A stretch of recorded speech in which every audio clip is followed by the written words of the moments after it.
The second type or approach is called the cost approach. In your book, write new build homes or no history. Traditionally, new build homes. This is a case where the appraiser is going to use the cost to build it as the valuation model. Now, the very first important thing you have to understand and know for the test question is this. We are only talking about the value of the structure. The value of the land gets subtracted out. So the cost approach only deals with the value of the building itself, not the land value. So let me give you an example. If we had, and you notice on our tax records, it has a structure value and a land value. There's a reason for that, so that we can get some kind of idea of what the land value is. So if we've got a $150,000 house and we know that $50,000 is land, then $100,000 is the structure. That's what we're going to be talking about, the cost to build this structure. And then we'll add the value of the land back in here in a minute. Okay? This is quite an in-depth section, so if you're at home, make sure you're looking at the book, because the slides really don't do you real good justice. Neither does this book. The cost approach, there are 3 ways to determine cost. Not in your book. I'm almost certain it's on your exam. So let's write something real quick. There are 3 ways to determine the cost. The first one is called the square foot method. The square foot method. Very simple. The first method to determine the value of the cost is you can do it by square footage. So if I have a 1,200 square foot house and the value is 120 grand, and I'm using that to determine the value of my 1,500 square foot house, what do you think the cost is? So the 1,500 square foot house is what? 150,000. Ta-da, that's it. If the value of the 1,200 square foot house is 120 grand, that's $100 a square foot. I then take that $100 a square foot to build times my 1,500 square foot, the value of that property is now 150,000. Because we're looking at the house as one unit cut into square feet. What house is this good for? This is your vinyl village, the cookie cutter. So you can look at this Davis home here and virtually guess the value by the sale on that one. Oh, look, yeah, square footage. And why can you do that? Because that $100 a square foot is the exact same $100 a square foot he built in that house. You know that he did not buy 3 squares of shingles. Davis probably bought 3,000 squares of shingles, and he puts them all in the same house. So they're all the same shingle. They're all the same vinyl siding. They're all the same faucets. They're all the same air conditioners. He just buys them by the gross and bulk and puts them in each one. They're all the same. Hence the word cookie cutter. So square footage is the first way to determine the cost. The second way, sure. This book doesn't do a real good job. The second method is it unit in place? It's called the unit in place method.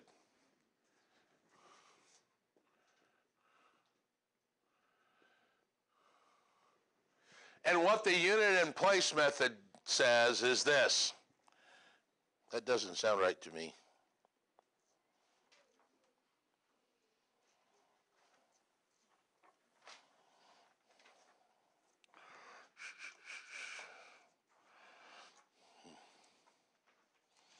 Should be right, boom, there.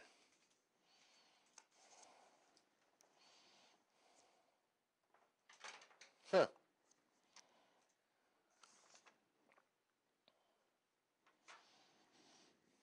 The unit in place says, yeah, that's right. Man, it's always pain always being right.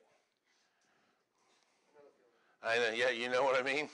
The unit in place says this house is really not 1,200 square feet, and then we divided it. It's actually a series of, and I'm going to make up a number, 10 units. Flooring unit, shelving unit, wall unit, ceiling unit, cement unit, lawn care unit, all right? So we're going to use each unit to compare to the houses. And then each unit we, one for one. Oh, air conditioning unit, well, they're the same. Well, the roofing unit, well, this one's a little better, so let's add $5,000. This one's a little worse, that's minus $10,000. And when we get done adding up all the units, we can see that it's minus $5,000 less. So instead of being a 150 house, it's 145. So the first method is called square foot, where you look at the house as one big item divided by square foot. The second one is no, wait a minute. It's actually one item comprised of 10 units, whatever you want to make up. So you compare the units to each other. The last method is called the quantity survey.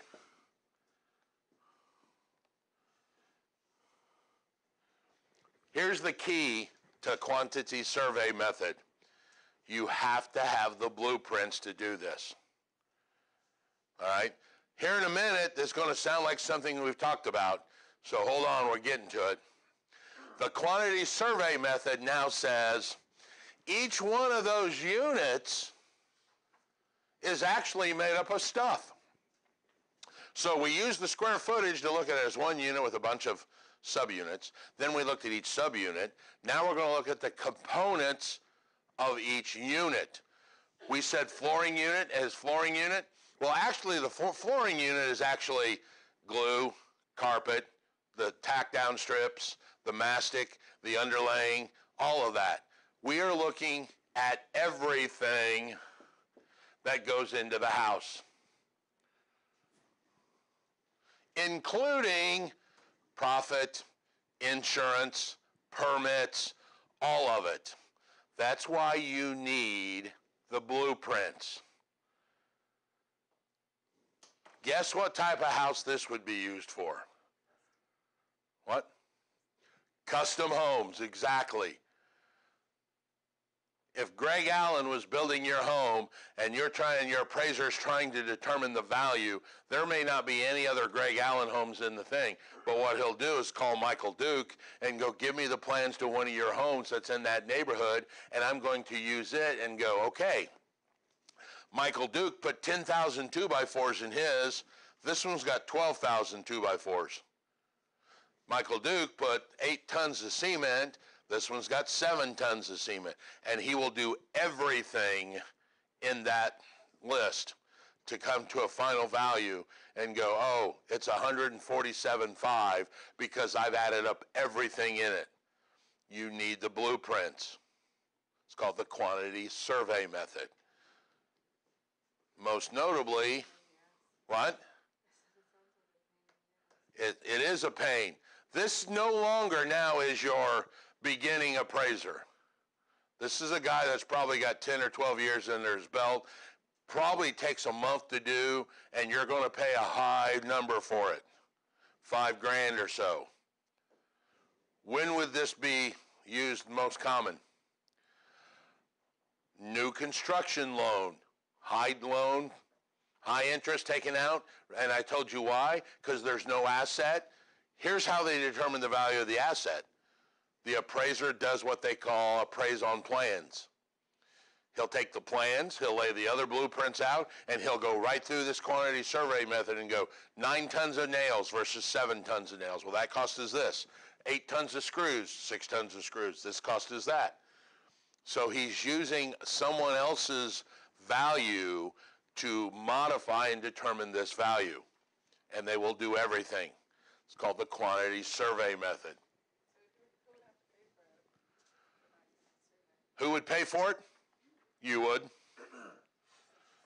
going to be part of your loan that you wanted to get a new construction loan, so you go to the bank. They're going to say, okay, what do you want to build? And you say, here are my plans that my architect drew up. We want to build that. And he's like, okay, cool. We'll get you a loan. You're going to need to borrow blah, blah, blah, blah, blah.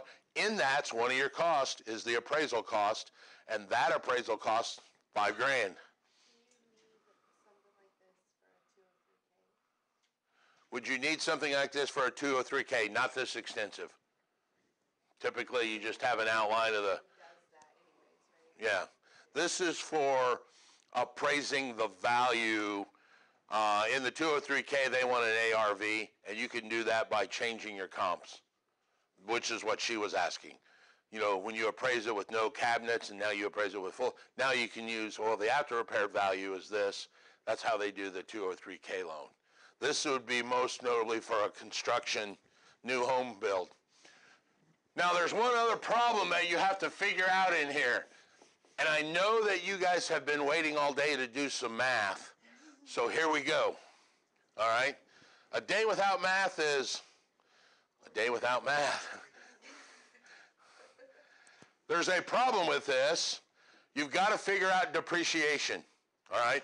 Now, depreciation, the government uses straight line depreciation. Why? Because they're not very smart, and this is an easy way to calculate depreciation. All right? It's straight line.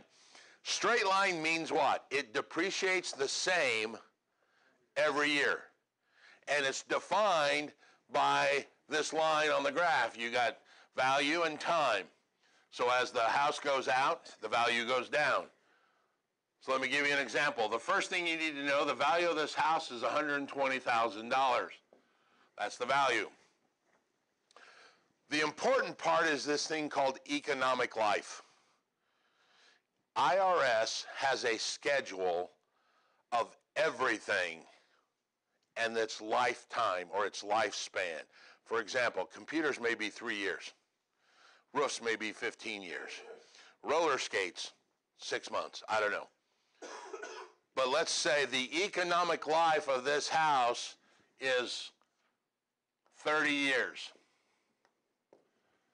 So if its value is $120,000 and it's spread out over 30 years, you can see that its depreciation is how much?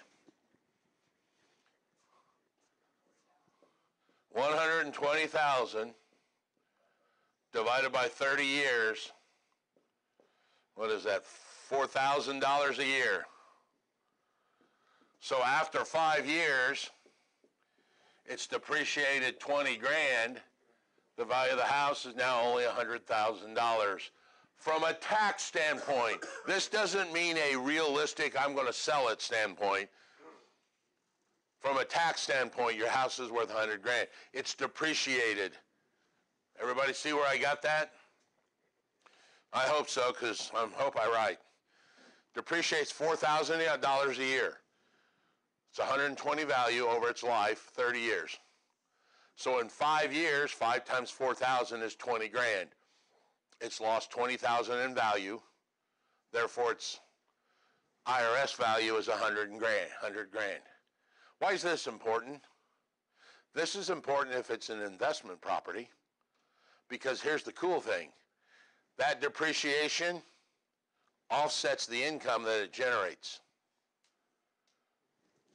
So if that house was being rented at $4,000 a year, the IRS says you made no income, because the income of $4,000 offset by the depreciation of $4,000, you claim no income to the IRS, but yet you really still have $4 grand in your pocket.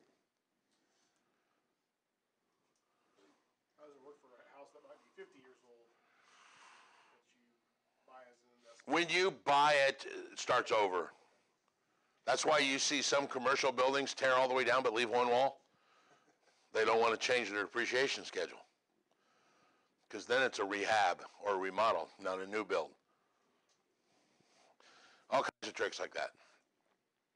Yeah, the question he asked is, what happens if it's 50-year-old when I bought it?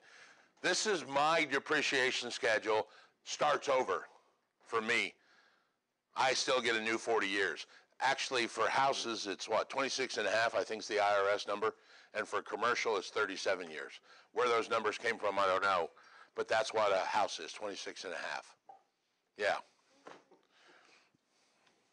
Okay? So you must depreciate it. Depreciation is the loss in value for any reason. Well, let's talk about, there are some reasons. The first one is called physical deterioration. Physical deterioration. 15 years, your roof goes bad.